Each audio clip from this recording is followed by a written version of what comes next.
Muy buenas tardes a todos.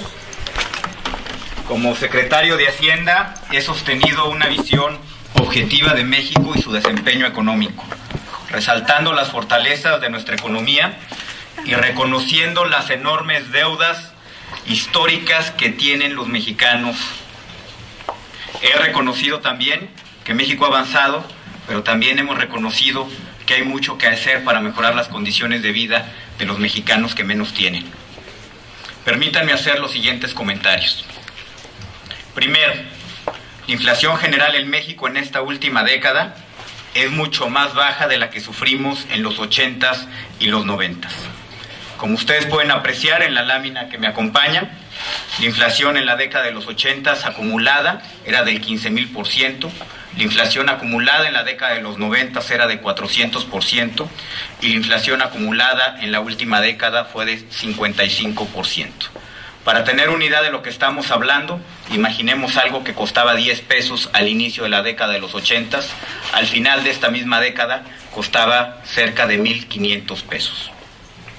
Segundo, esta estabilidad en los precios también se refleja en la canasta básica, donde se observa el crecimiento en precios más bajos en los últimos 30 años. La inflación en la canasta básica promedio anual en la década de los 80s era del 78%, en la década de los 90s era del 20% y en la última década, en los últimos 10 años, ha sido del 5,1%, a pesar de tener los crecimientos internacionales en el precio de los alimentos más alto en la historia reciente. Para tener una idea, imaginen en la década de los 80s, el precio de la canasta básica casi se doblaba cada año.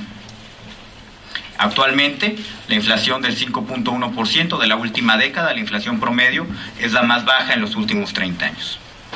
Esta severísima inflación en las décadas anteriores lamentablemente disminuyó el poder adquisitivo del ingreso de las familias.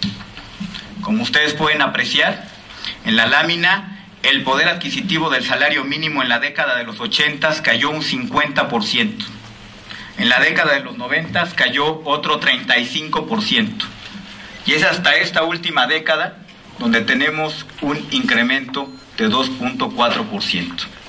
Al igual que lo señalé el día de ayer, este crecimiento es modesto y seguramente no compensa la caída tan brutal en el poder adquisitivo del salario mínimo de las décadas de los 80s y 90s.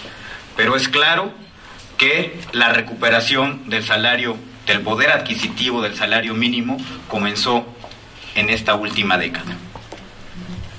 El reto es, sobre una base de estabilidad en precios y crecimiento económico, lograr cada vez mejores salarios y mayores ingresos para las familias en México.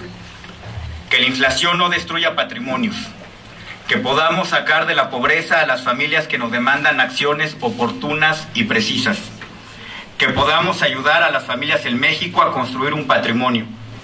En eso estamos enfocados, ese es nuestro objetivo, eso es nuestro deber y en eso estamos trabajando. Muchísimas gracias.